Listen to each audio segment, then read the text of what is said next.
Hi everyone.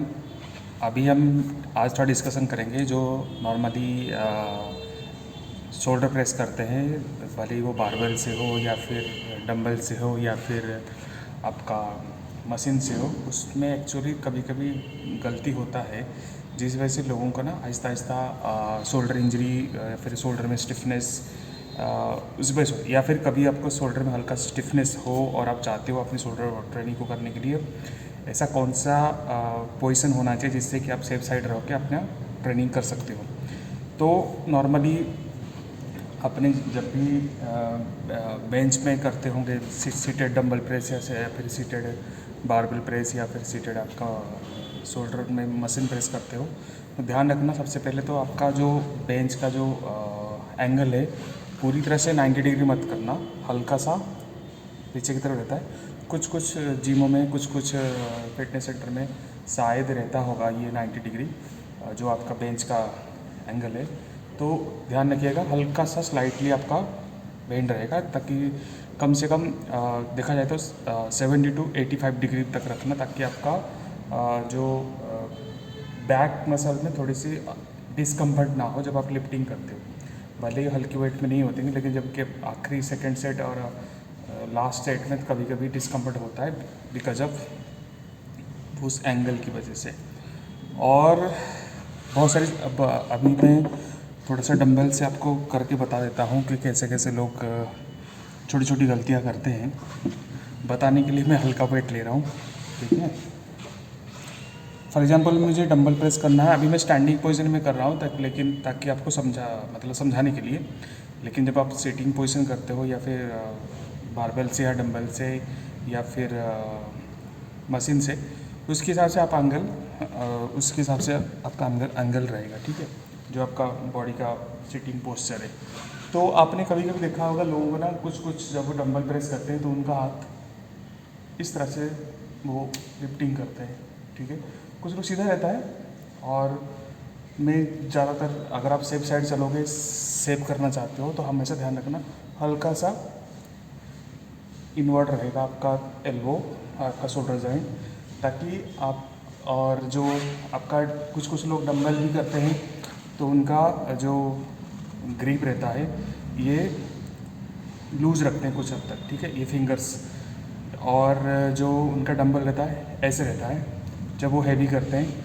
तो कोशिश करिएगा, उससे क्या होता है जब इस डायरेक्शन में रखोगे तो आपका जो डंबल प्रेस करते हो उसमें इनबैलेंस होने की चांसेस बढ़ जाएंगे, जिस वजह से आपका रिस्ट जॉइंट और एल्बो जॉइंट में आपका इम्पैक्ट पड़ सकता है, जिससे कि आगे आहिस्ता आहिस्ता जाके आपको स्टिफनेस हो या फिर इंजरी होने के चांसेस बढ़ जाते हैं। तो अगर बैलेंस को रखना है और साथ में आपको लिफ्टिंग करना है, हमेशा तो कोशिश करिएगा या तो स्ट्रेट या तो हल्का सा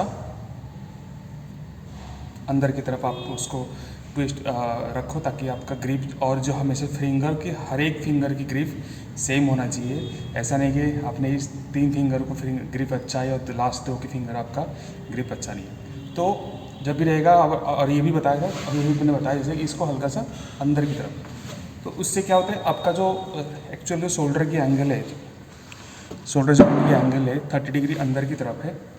जो आपका बॉल सॉकेट में हुआ था, जो शोल्डर जॉइंट होता है बॉल और सॉकेट की तरफ होता है, ठीक है। तो ये आपका शोल्डर जॉइंट हो गया, शोल्डर हो गया, शोल्डर का पार्ट जो आपका ये पार्ट है, ठीक है। और आपका आर्म्स जो है ऐसे जाके फंसा हुआ है, ठीक है। जो आप आउटर वाइड करते हो, जो समझ लो मैं कर रहा हूँ, अगर मैं ये उठा रहा हूँ तो इससे क्या होता है, तो आपका ये जो जॉइंट है इसमें ज़्यादा प्रेशर पड़ता है। जब आप अंदर की तरफ रखोगे तो ये अपनी जगह पर फिक्स होकर रहेगा और उसके ऊपर आप मूवमेंट कर सकते हो, उसमें आप सेफ चलोगे और आपको कोई इशू नहीं होगा। और आप अच्छे से पर्टिकुलर मसल्स को, जो कि आपका शोल्डर मसल्स है, उसको अच्छे से हिट कर सकते। और हमेशा ध्यान रखना ये आपका शोल्डर पार्ट नहीं है, शोल्डर का मसल ये रहा। कुछ लोग इसको भी शोल्डर का पार्ट समझते हैं, ये ट्रैप्स को, ट्रेपेजियस को, जो कि है नहीं, ना शोल्डर का है वो, ना वो बैक का है। मैंने पिछले वीडियो में मैंने बताया था। तो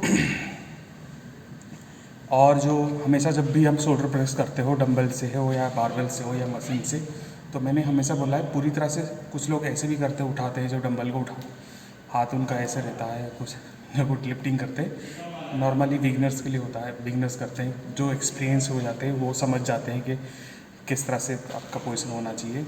जो नहीं होते तो उनके लिए मैं बता रहा हूँ, जो बिगनर्स है या फिर इंटरमीडिएट से पहले पहले है, डंबल का ग्रिप आपका हल्का सा अंदर की तरफ, और एल्बो की जो आपका शोल्डर और एल्बो की जो एंगल है हल्का सा इनवर्ड की तरफ रहेगा। और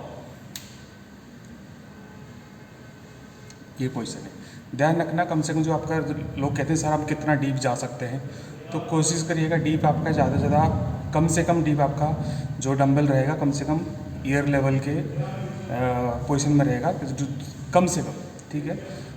अपनी अपनी एक्सपीरियंस के हिसाब से लोग अपने अपने और नीचे जाते हैं, वो डिपेंड करता है कौन सी ट्रेनिंग प्लान वो फॉलो करें।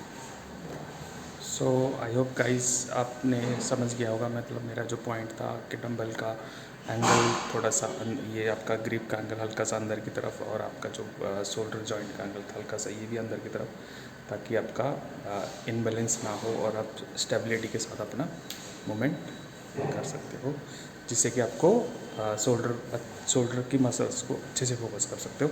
जितना आप बाहर जाओगे डंबल उतना आपका इम्बैलेंस होगा, जितना आप पीछे के लोग जाओगे उतना आपका इंजरी होने की चांसेस बढ़ जाएंगे।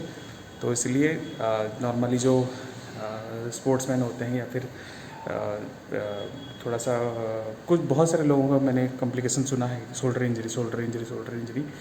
इंजरी की वजह अपनी अपनी, बहुत सारे लोगों की बहुत सारी वजह है। कुछ लोग का शोल्डर इंजरी होता है कि एक साइड में लॉन्ग टाइम तक सो गए तो उनका भी शोल्डर फ्रीज हो जाता है, और कभी कभी जो जिम में वो ट्रेनिंग करते हैं तो उनका भी कुछ हद तक वजह ये होता है, तो उनका जो शोल्डर का जो पोजीशन है वो हमने कुछ हद तक ये बाहर कर देते हैं, और इस तो उसमें क्या होता है आपका जो बॉल सॉकेट की जो पोजीशन है वो डिस्टर्ब होता है, जिस वजह से आप जहाँ पर वो जिस एंगल में जाना चाहिए उस एंगल में वो अप एंड डाउन नहीं होता, लेकिन उससे आउटर में जा रहा है।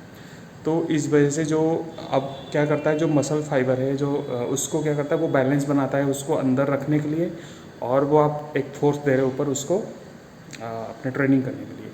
तो दोनों तरह की मैकेनिज्म उस टाइम में काम करता है, जिस वजह से आपका आपने ट्रेनिंग तो किया, लेकिन आपने जब लॉन्ग टाइम तक 1 हफ्ते 2 हफ्ते 3 हफ्ते जब उस जॉइंट्स का जो एक स्ट्रेंथ से आगे बढ़ोगे तब आपको आगे जाके दिक्कतें शुरू होता है। तो इसलिए कोशिश करिएगा कि हमेशा जो ग्रिप हमेशा 5 फिंगर की 5 फिंगर्स की ग्रिप सेम होना चाहिए, हल्का सा, और ये आपका हल्का सा अंदर की तरफ होना चाहिए ताकि इनबैलेंस ना हो, और हल्का सा ये भी होना चाहिए ताकि आपका शोल्डर जॉइंट जो है उस पर कोई इशू ना हो।